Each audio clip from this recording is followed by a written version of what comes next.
പരിസ്ഥിതി ദിനത്തിൽ വ്യത്യസ്ത സമരവുമായി കോട്ടയം കളക്ടറേറ്റ് കവാടത്തിൽ യുവാവ്. പരിസ്ഥിതി കോൺഗ്രസ് സംസ്ഥാന പ്രസിഡന്റ് ജ്യോതിഷ് കൃഷ്ണയാണ് വ്യത്യസ്തമായ സമരവുമായി രംഗത്തെത്തിയത്.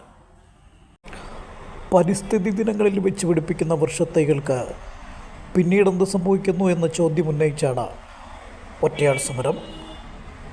രക്ഷാധികാരി VK അനിൽകുമാർ സമരം ഉദ്ഘാടനം ചെയ്തു. ജ്യോതിഷ് കൃഷ്ണ തലയിലേന്തിയ ഗ്രോബാഗിൽ കണിക്കൊന്ന നട്ടാണ് സമരത്തിൻ്റെ ഉദ്ഘാടനം നടത്തിയത്.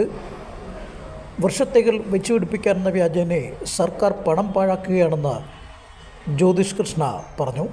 വൃക്ഷത്തൈകൾ നടുന്നതൊഴിച്ചാൽ അതിൻ്റെ പരിപാലനം നടക്കുന്നില്ല. ഇതിനായി ചിലവിടുന്ന പണമുണ്ടെങ്കിൽ കേരളമൊട്ടാകെ വനമായി മാറുമായിരുന്നു. അതേ കുടിയിൽ തന്നെ ആ വൃക്ഷത്തൈകൾ നടുകയാണ്.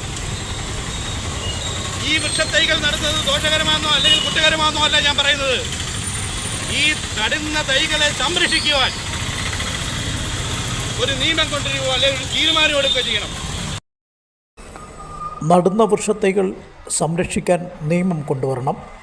വനവൽക്കരണം വേഗത്തിലാക്കണമെന്നും വനങ്ങളിൽ ഫലവൃക്ഷങ്ങൾ നട്ടുപിടിപ്പിക്കണമെന്നും ജ്യോതിഷ് കൃഷ്ണ പറഞ്ഞു. News bureau, Kottayam.